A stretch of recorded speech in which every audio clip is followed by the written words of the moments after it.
అంటాడా? దేవునికి స్తోత్రం చెప్పండి. హల్లెలూయా. ఆ బొమ్మల కాడ చిన్నపిల్లలు ఎగురుతున్నారు కుంకుమ కొట్టుకొని. ఆ సంగతి తీసి పక్కన పెట్టండి. మన పిల్లలు అయితే ఏం చేస్తున్నారు? ఇంతకు మన వాళ్ళు బల్లారాధనలో చేసేవాళ్ళు, బాప్తీసం తీసుకునే వాళ్ళు వేస్తున్నారా ఇట్లేదా? స్తోత్రం చెప్పండి. ఒక స్టెప్ వేస్తున్నారంటగా.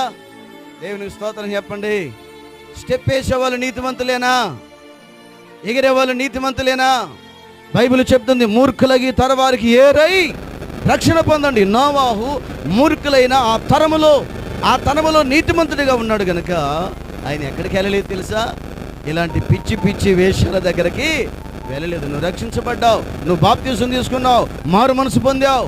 చూడండి, యేసు రక్తములో కడగబడ్డావు. ఇక నువ్వు మరలా తిరిగి అటు వెళ్ళడానికి వీలు లేదు.